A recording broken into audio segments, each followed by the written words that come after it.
But right now we got to talk about these Detroit Lions. They are in a first place game with the Green Bay Packers. And last year, the House of Horrors that was Lambeau Field, the Detroit Lions and the fans, shout out to Detroit, took over Lambeau. They did. Game, pre-game, game, and post-game. And actually, let me be fair, there were days in advance of the game that there was video getting all out on social media of Detroit Lions fans in the hotels just singing the fight song, the pride song, the touchdown song. They were outside of where some of the Packers would stay before the game, making sure to keep them up all night.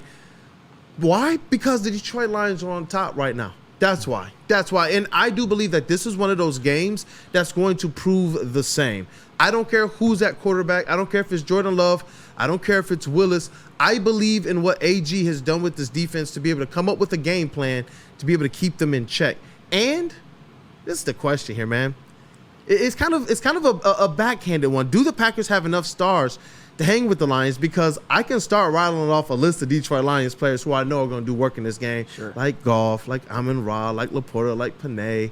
I can, like Kirby, like Brian Branch, and we can go down the list. I believe those linebackers are going to absolutely have a day. So I got to ask you, man, do you believe they have enough to be able to hang with the Detroit Lions? Believe it or not, that wasn't a backhand. I didn't intend that to be backhanded. The reason that I asked that question, do the Packers have enough star players to hang with the Lions, is because last season the Lions had 5 All-Pros, the Packers had 1, Keyshawn Nixon, their kick returner. And coming into this year, I thought that could potentially be what hurts the Packers most.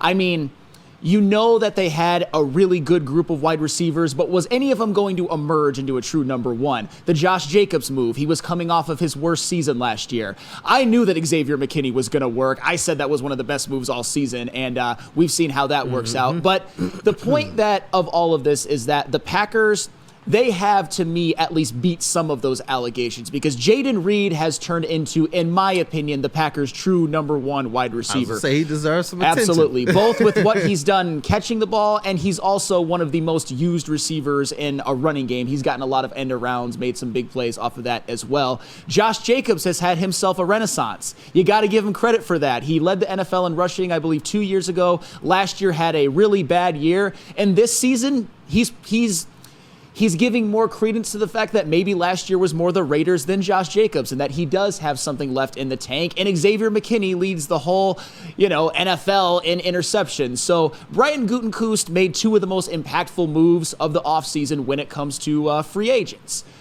with Josh Jacobs and Xavier McKinney. So I think right now the Packers have legitimately 3 star players. And the question that I want to pose to the room, out of all of those guys, Jayden Reed, Josh Jacobs, and Xavier McKinney, which one do you think can hurt the Lions the most? Jayden Reed is an interesting one for me, simply because of what wide receivers have been able to do to us last year, and we've seen at least what happened last week. So that's the interesting one to me. If he can move the chains, if he can make something happen in the red zone, is where I get a little bit more concerned. If that passing game is going, that's where I believe the Packers can beat us. When I think about the game where they beat us in, Jordan Love, what were the commentators talking about? The arm slots, the angles, the passes in the run, on the move, and things of that nature. So I believe if you keep the passing game in check, if Jayden Reed does not have a day, then I believe the Detroit Lions are giving themselves a great chance to win that game. That's fair. KG, which one of the Packers star players do you think can hurt the Lions the most? You got to say Jayden Reed, because Xavier McKinney, while he's good, I trust Jared Goff's ability to try to avoid, throwing the ball to the other team. He's on a great pace right now as far as completion percentage goes.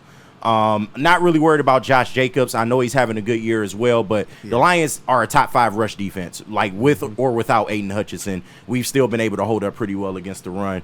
Jayden Reed is somebody you have to worry about. Like Sam said, he's emerged as their true number one receiver. He's had some great games this year, and you got to know that they're going to be trying to target Terrion Arnold. That seems to be a game plan for most teams going against us on the offensive side of the ball. Single out Terrion and hope that he gets flagged, hope that you can beat him in coverage.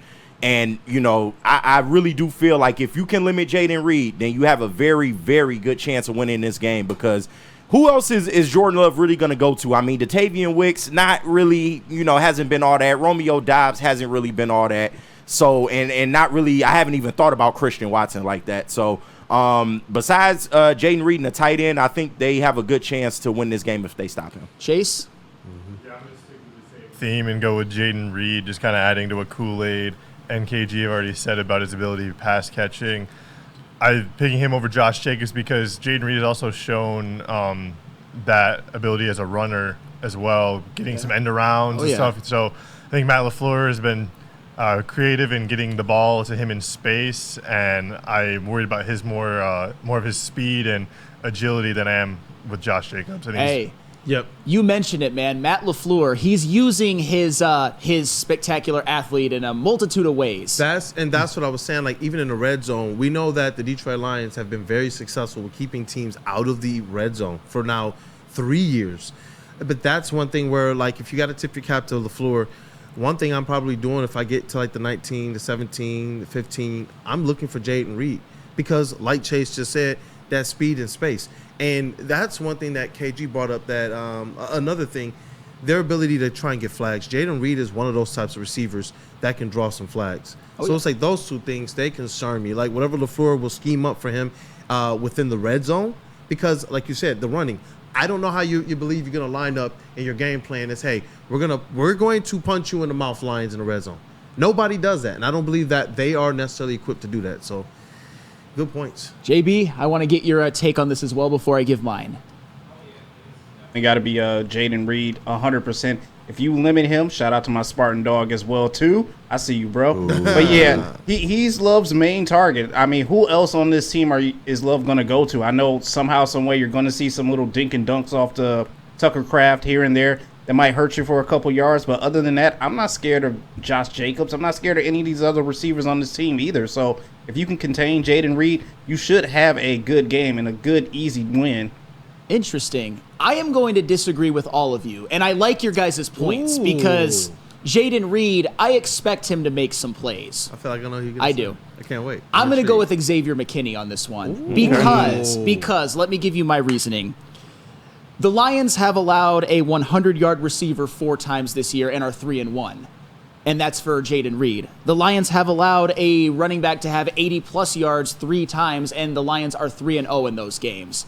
However, what is the one way in which you think the Lions could be vulnerable in this game, and maybe no matter who they play, if Jared Goff doesn't play clean? Yep. And I'll tell you what, Jared Goff, he can, we trust him, obviously, especially how he's played lately. But Xavier McKinney is that special type of ball hawk to where he can make interceptions happen, kind of like Brian Branch did with CeeDee Lamb and with Jordan Addison. So to me, Xavier McKinney is the one that can wreck everything. I'm not saying that he will, but he does lead the whole GD NFL in interceptions right now. I was going to say that too, like just kind of looking at some of the Packers' defensive stats.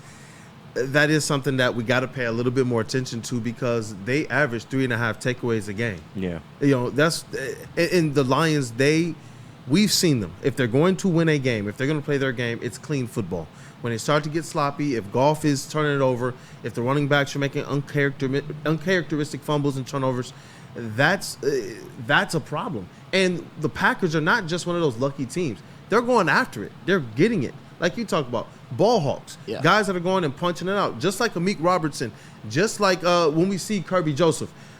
There were people last year who were trying to tell me he was getting lucky, like other fans and all that. You can't say that now, especially with the trend. You want to test him in the end zone? Like, that's what I'm glad we did the content yesterday. It's like at your own risk. Your own risk. At your own risk, man. Sheesh. And IT Hips had this to say, too. You guys are overrating the Lions' run defense because the last 3 of 4 games, they've let up over 100 yards. Ooh, and you know what? We touched on it yesterday, that Aiden Hutchinson, both with him as a player and Terrell from FL brought this up, shout out to him, in the way that the Lions have to blitz more without him, has left their run defense not as good as it was before, because you did give up over 90 yards to Aaron Jones and you gave up over 90 yards to Tony Pollard. However, the Lions still won, and they won the Titans game comfortably. My point with Xavier McKinney is he's the one player that I think, besides, of course, if they can get a pass rush on Jared Goff. But he's the one Xavier McKinney who I could actually see wrecking everything. I'm not saying he will. Jared Goff is a very smart quarterback and has played as clean as can be lately, but Xavier McKinney is special. Yeah, and another underrated thing I'm going to be looking at, because obviously this is an outdoor game, but I'm going to be looking at the quarterback hits on Jared Goff as well. We know that he's gotten a little bit more dinged up over the last couple weeks, and when he is kind of under that type of stress, a little bit dinged up, banged up, we've seen him have some of his less clean games. So I'm hoping that not just keeping the sack count low, but making sure that Jared Goff has a clean game as it relates to quarterback hits as well.